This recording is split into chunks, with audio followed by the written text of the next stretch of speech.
జోహార్ మౌలానా ఆశయాలు, జోహార్ మౌలానా ఆశయాలు.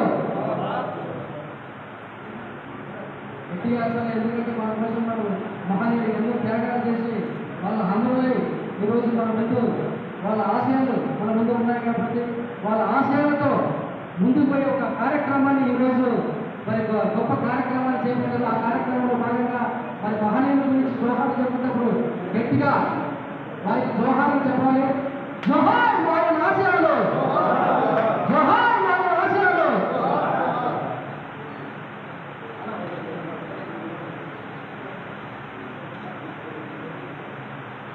Thank you sir, thank you very much.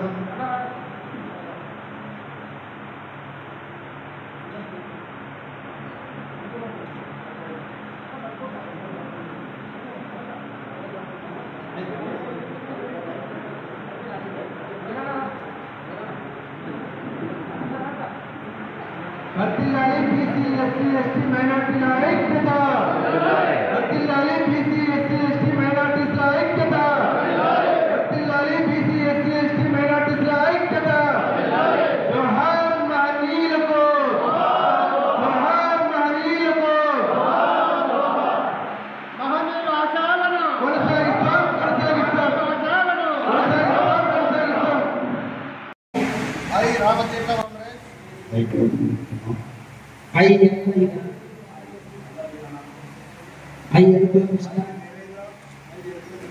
Yes.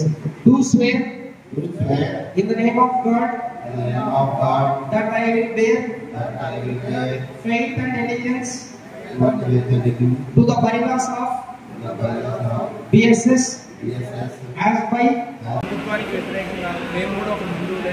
So బీసీలు 51% ఉన్నారు, అందరూ హిందువులే. సో ఇక్కడ ఉండేదే బిఎస్ఎస్ అంటే బహుజనులు అంటే ఎస్సీ ఎస్టీ బీసీ మైనార్టీలు. ఈరోజు ఎస్సీలో కూడా హిందూ మాదిగలు చాలా ఉన్నారు. సో ఇది అటువంటి ప్రచారం చాలా తప్పు. ఇది ఆర్ఎస్ఎస్కి వ్యతిరేకంగా ఏం కాదు. కాకపోతే బిఎస్ఎస్ బహుజనుల ఐక్యత, ముఖ్యంగా ఇది బహుజనుల బడుగు బలహీన వర్గాలు, ఇక్కడ ఉన్నవాడు లేనివాడు, డిప్రెస్ క్లాసెస్ కోసం ఏ విధంగా అంబేద్కర్ గారు, కాంశీరామ్ గారు, జ్యోతిరావు ఫులే గారు, బుద్ధుడు. సో ముఖ్యంగా ఈ బిఎస్ఎస్ బుద్ధుడి ఐడియాలజీ, మహాత్మా బుద్ధుడి ఐడియాలజీ, జ్యోతిరావు బాపులే గారి ఐడియాలజీ, బాబాసాహెబ్ అంబేద్కర్ గారి ఐడియాలజీ, ఈ ముగ్గురు పెరియార్ గారి ఐడియాలజీ, ఈ మహానుభావుల ఐడియాలజీ నుంచి పుట్టుకొచ్చి అందరూ మనుషులంతా ఒకటే అని ఒకదాటిపైకి తేవడమే ఈ బిఎస్ఎస్ ముఖ్య ఉద్దేశం.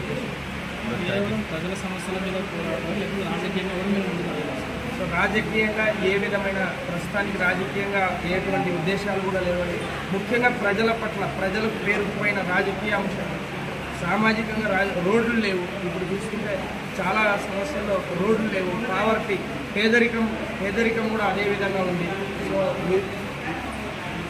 ఉమెన్ ఎంపవర్మెంట్ లేదు. సో వీటిపైన జిల్లా స్థాయిలో ఏ జిల్లాలో ఏ సమస్యలు ఉన్నాయి, ముఖ్యంగా మన పశ్చిమ ప్రాంతాలైన చూస్తే కరువు సమస్య ఉంది. మన ప్రాంతాలయం కానీ ఎమిగినూరు ప్రాంతాల్లో చాలామంది వలసలు వెళ్తున్నారు. సో ఇక్కడ పారిశ్రామిక అభివృద్ధి ఏ విధంగా చేయాలని, ఏ సమస్య ఉన్నా మేము జ్యుడిషియల్, లీగల్, ఎగ్జిక్యూటివ్ ఈ మూడు బాడీస్కి అనుసంధానంగా ఇది ఏ విధంగా ఎవరికి వ్యతిరేకం కాదు.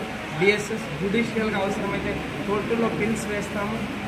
పేదవాడికి ఏదైతే న్యాయం జరగాలో, పేదవాళ్ళకు డిప్రెస్ క్లాసెస్, పేదవాడు అంటే ఉన్నవాడు లేనివాడు, ఎస్సీ ఎస్టీ బీసీ మైనార్టీల ఐక్యత కోసమే ఇది ఉంది. కానీ ఏ విధంగా ఆర్ఎస్ఎస్ వ్యతిరేకం కాదు. ఇక్కడ ఉన్న వాళ్ళలో కూడా ఆయన హిందువులే, మేము హిందువులే, చాలా మంది ఇక్కడ దేవేంద్ర గారు హిందువులే, బీసీలు ఉన్నారు.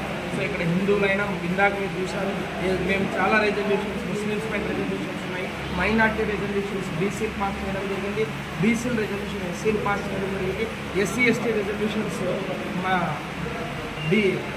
ఎస్టీలు పాస్ చేయడం జరిగింది. సో ఇక్కడ ఎస్సీ ఎస్టీ బీసీ మైనార్టీలు అంతా ఒకే తాటిపైన ఎప్పుడు ఉండాలి. ఇదే మా ప్రధాన ఉద్దేశం. మేము ఏ దానికి వ్యతిరేకం కాదు. ముఖ్యంగా కొంతమంది ప్రచారం చేస్తున్నారు బిఎస్ఎస్ అంటే ఆర్ఎస్ఎస్కి వ్యతిరేకంగానే, అది చాలా తప్పండి. ఎందుకంటే ఈరోజు మేమే ఇప్పుడు బీసీ ఎస్సీ ఎస్టీ మైనార్టీలో ఉన్న ఈ 90%లో 70% ఉన్న మేమందరం హిందువులే. ఎందుకు మేము హిందుత్వానికి వ్యతిరేకంగా ఉంటాం? కాకపోతే మమ్మల్ని విభజించు పాలించు అంటూ మాతో ఆటలాడే ఏ వ్యవస్థ కూడా మేము ఖచ్చితంగా గుణపాఠం చూస్తాం. ఎస్సీ ఎస్టీ బీసీ మైనార్టీల ఐక్యత, ఎస్సీ ఎస్టీ బీసీ మైనార్టీల ఐక్యత.